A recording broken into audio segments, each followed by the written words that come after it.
Jerusalem, the most sacred city on earth. Hey friends!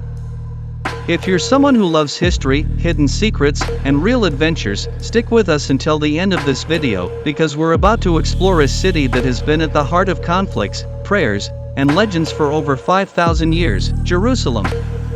A city sacred to Jews, Christians, and Muslims alike. What's the result? Jerusalem has become one of the most controversial places in the world, a city that has changed hands more than 40 times between kingdoms and empires. Unbelievable, right? But wait, where did this legendary city begin? A tiny village by a spring? Really? Yes. Around 3000 BCE, people settled by the Gihon Spring and laid the foundation of a city that would later become the spiritual center for billions. By 2000 BCE, even the Egyptians recorded its name in their documents. The Canaanites built stone walls around it to protect their precious spring. Then it came under the control of New Kingdom Egypt, at a time when Egypt's borders stretched all the way to what is now Turkey. But no power lasts forever. When Egypt weakened, small kingdoms emerged, including the Israelites, who according to the Bible, under King David's leadership, captured Jerusalem and made it their capital. David's son, Solomon, built a magnificent temple, etching Jerusalem forever into history. And this was just the beginning of the story. If you love videos like this, hit that subscribe button and ring the bell, because we're diving into history's few have told. More epic tales are coming your way. Inside the city, Solomon's temple didn't just add grandeur, it made Jerusalem the main cultural and religious center for Judaism.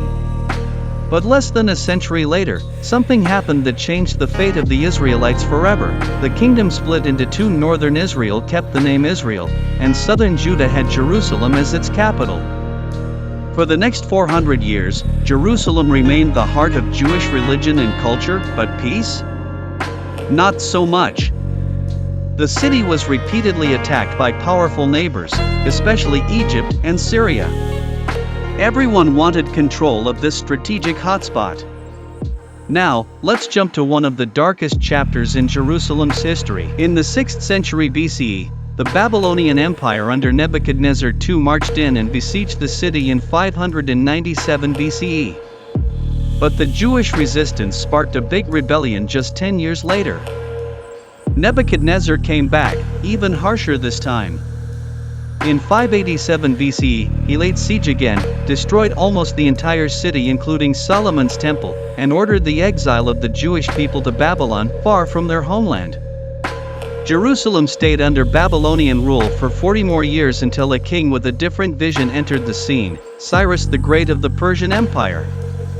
In a historic move, Cyrus allowed the Jews to return to Jerusalem and rebuild their city and temple. Hope returned with this wave of freedom. For the next 200 years, waves of Jewish return continued, but full control of the city still wasn't theirs. Until 332 BCE, when a familiar name appears, Alexander the Great. During his conquest of Persia, he also captured Jerusalem.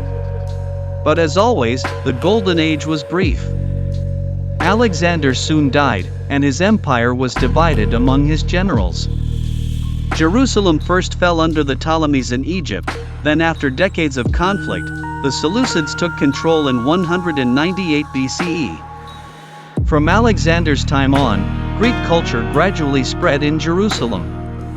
Many Jews even adopted Greek lifestyles and beliefs. But drifting from Jewish tradition slowly sowed seeds of unrest that erupted in the 160s BCE. The story gets way more exciting from here. The big explosion in Jerusalem's history.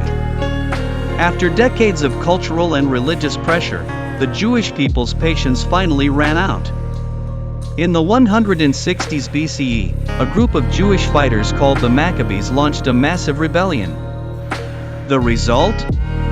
The capture of Jerusalem in 164 BCE and the restoration of Jewish worship in the Holy Temple. This victory is still remembered today. Hanukkah is exactly the celebration of this event. After the Maccabees' victory, Jerusalem became the capital of a semi-independent region within the Seleucid Empire. But soon, it transformed into the full capital of an independent kingdom called the Hasmonean Kingdom, a government that lasted over 100 years. But independence doesn't last forever. And now, Jerusalem became the birthplace of another global religion. But Jerusalem's story wasn't over yet. It was entering an era full of revolts, oppression, and the rise of new faiths. As Judaism expanded and Christianity gradually formed, the still pagan Roman Empire felt threatened. In response, harsh restrictions were placed on both religions. Then in 66 CE, the people of Judea's patience snapped and the Great Revolt against Rome began. Jerusalem, as always, was the beating heart of resistance. After a 5-month siege, in 70 CE, Roman forces entered the city and nearly leveled everything. The Second Temple was destroyed, and only a part of its outer wall remained, what is now known as the Western Wall or Wailing Wall. But this wasn't the end. The Romans rebuilt the city and renamed it Aelia Capitolina.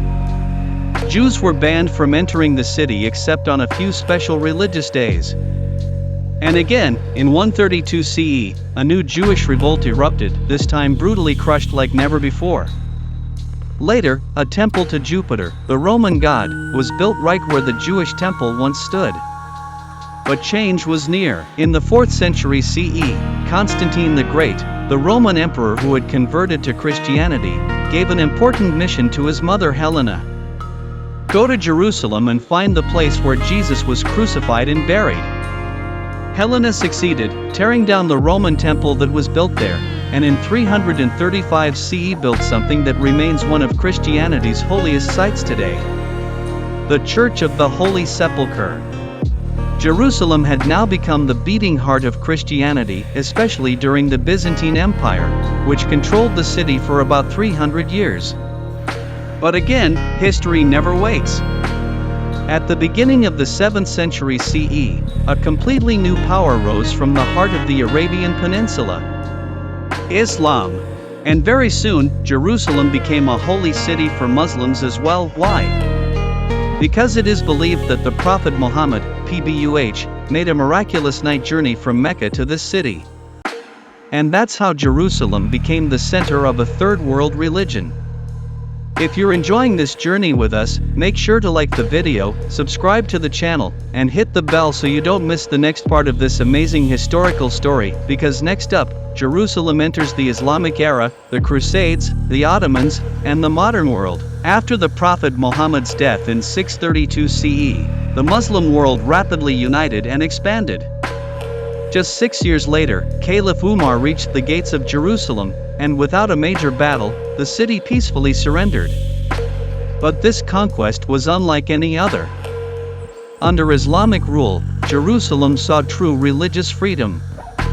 Christians stayed, Jews returned after 300 years of exile, and everyone was allowed to worship freely. A century later, Muslims built 2 incredible monuments: the Dome of the Rock and Al-Aqsa Mosque. And just like that, Jerusalem joined Mecca and Medina as one of the 3 holiest cities in Islam. But the peace didn't last long. In 969, the Fatimids took control and gradually imposed restrictions on non-Muslims.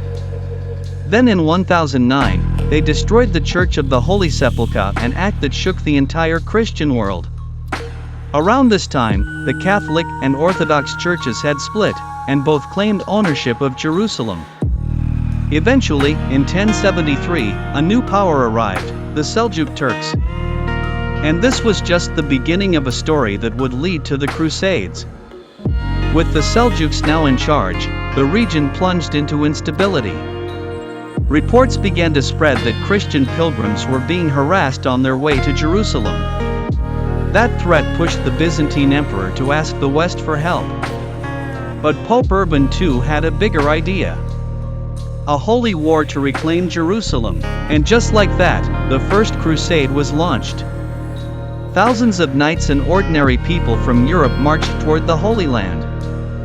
Meanwhile, the Fatimids had recaptured Jerusalem from the Seljuks, but their joy didn't last long. Because in July 1099, the Crusaders arrived, broke through the city walls, and unleashed a massive massacre. What happened next? Most Crusaders returned to Europe, but some stayed and established the Kingdom of Jerusalem. Al-Aqsa Mosque turned into a base for the Knights Templar. The Dome of the Rock became a Christian place of worship. Military orders like the Templars and Hospitallers formed to protect Christian pilgrims. But just as quickly as they took the city, they lost it. In 1187, a Muslim commander named Saladin crushed the Crusaders at the Battle of Hattin. After a one-week siege, he retook Jerusalem. Many churches were turned into mosques.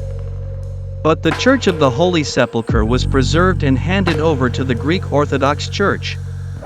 After Saladin's victory, the Third Crusade began in 1190, led by Richard the Lionheart of England and Philip II of France. They managed to regain some territory, but not Jerusalem.